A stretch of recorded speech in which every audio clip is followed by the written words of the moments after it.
صل على محمد وآل محمد اللهم صل على محمد وآل محمد بسم اللہ الرحمن الرحیم الحمد لأہلہ والصلاة علی اہلہا اما بعد فقد قال اللہ الحکیم فی قرآنہ الکریم بسم اللہ الرحمن الرحیم انا انزلناہ فی لیلۃ القدر وما ادراک ما لیلۃ القدر۔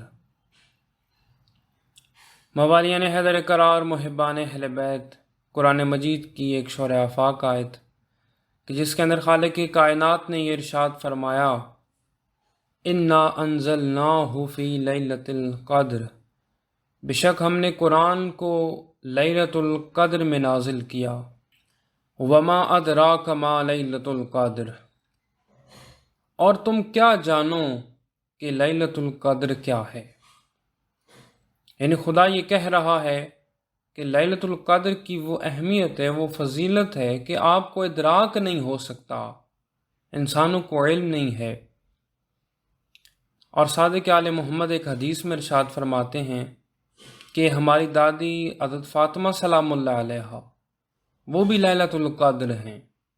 جب ان سے سوال کیا گیا انہیں لیلۃ القدر کیوں کہا جاتا ہے تو صادق آل محمد نے ارشاد فرمایا جس طرح لیلۃ القدر کی اہمیت کوئی نہیں جانتا سوائے خدا کے، اس طرح میری دادی حضرت فاطمہ سلام اللہ علیہا ان کا کیا مقام ہے، کیا مرتبہ ہے، وہ سوائے خدا کے اور کوئی نہیں جانتا۔ اس لیے بی بی کا ایک لقب بھی ہے مجہولہ، یعنی وہ بی بی، وہ مخدومہ کائنات کہ جس کی قدر نہیں کی گئی۔ ایک مرتبہ مسجد نبوی میں لوگ بیٹھے ہیں، اسی اثناء میں حضرت سلمان فارسی نے وما ینطق عن الہویٰ ان ہوا الا وحی یوحیٰ کے تنہا مصداق محمد مصطفیٰ سے یہ سوال کیا۔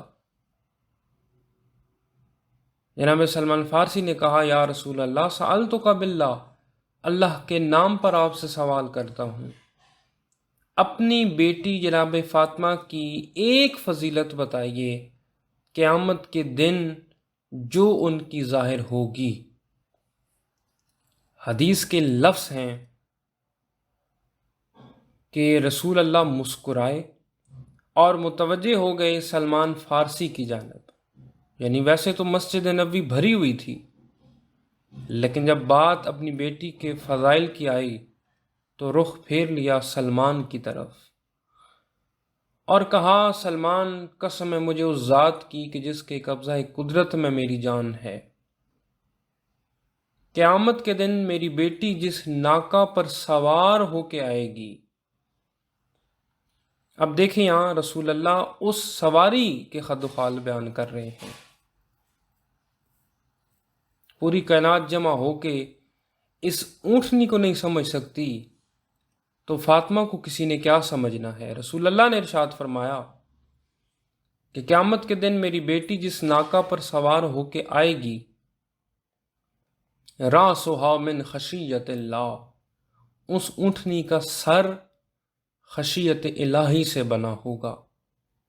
وعینیها من نور اللہ، اس اونٹنی کی آنکھیں اللہ کے نور سے بنائی گئی ہوں گی۔ وختامها من جلال اللہ، اور اس اونٹنی کی مہار اللہ کے جلال سے تخلیق کی گئی ہوگی۔ وعنقها من بہاء اللہ، اور اس اونٹنی کی گردن اللہ کی ہیبت روب دبدبے سے بنائی گئی ہوگی۔ وسنامها من رضوان اللہ، اس اونٹنی کی کوہان اللہ کی رضاعت سے بنائی گئی ہوگی۔ وذنبها من قدس اللہ، اور اس اونٹنی کی دم جو ہے وہ اللہ کی قدوسیت سے بنائی گئی ہوگی۔ وقوامها من جبروت اللہ، اور اس اونٹنی کے پاؤں اللہ کے جبروت سے بنائے گئے ہوں گے، اللہ کی بزرگی سے بنائے گئے ہوں گے۔ ام مشت سبحت، اگر وہ اونٹنی چلے گی تو تسبیح کی آواز آئے گی، وَإِن رغت قدست، اور اگر وہ اونٹنی بلبلائے گی تو تقدیس کی آواز آئے گی۔ یہ مقام ہے سیدہ کائنات کی سواری کا، تو پھر بی بی کا کیا عالم ہوگا؟ رسول اللہ مسکرائے کہا، سلمان کیا کہنے میری بیٹی کے، کیا بتاؤں تمہیں؟ جمعت فخلقت، اسے جمع کیا گیا تو یہ خلق ہو گئی، اسے ڈھالا گیا تو یہ ایک بہترین صورت میں ڈھل گئی۔ اپنی بیٹی کی بات کر رہے ہیں، اپنی بیٹی کی اصل بتائی کہ 3 چیزوں سے میری بیٹی کو تخلیق کیا گیا۔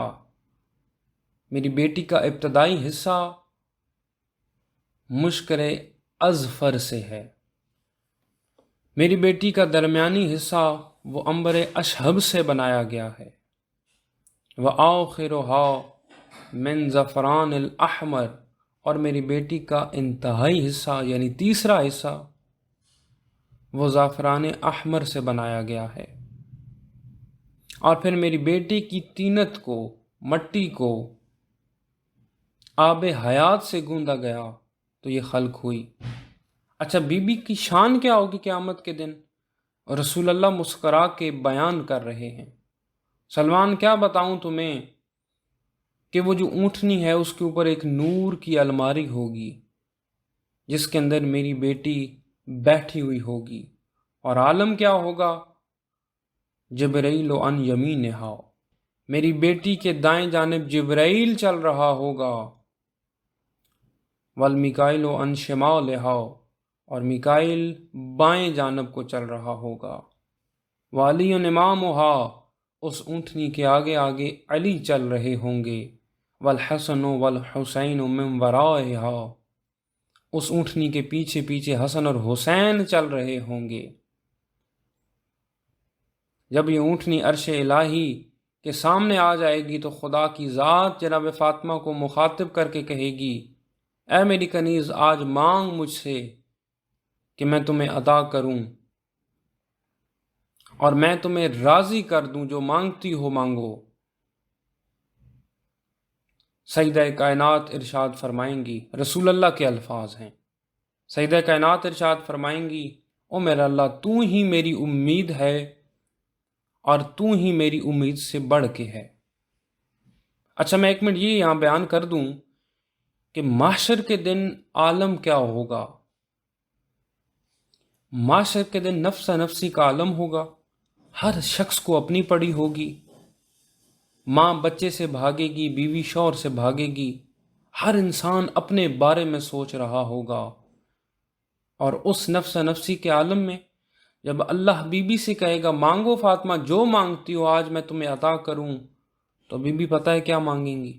اب یہ رسول اللہ کے الفاظ ہیں، بی بی کہیں گی، یا اللہ، میں چاہتی ہوں، میری خواہش ہے کہ آج تو میرے چاہنے والوں کو یعنی میرے شیعوں کو اور میری اولاد کے چاہنے والوں کو، محبوں کو عذاب نہ دے۔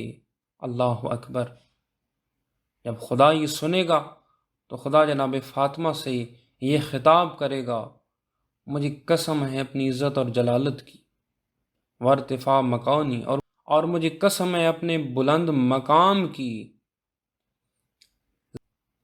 زمین و آسمان خلق کرنے سے بھی 2000 سال پہلے فاطمہ میں نے خود پہ یہ لازم کر دیا تھا، میں نے خود پہ یہ واجب کر دیا تھا کہ نہ میں تیرے چاہنے والوں کو اور نہ تیری اولاد کے چاہنے والوں کو، یعنی نہ شیعوں کو اور نہ محبین کو عذاب دوں گا۔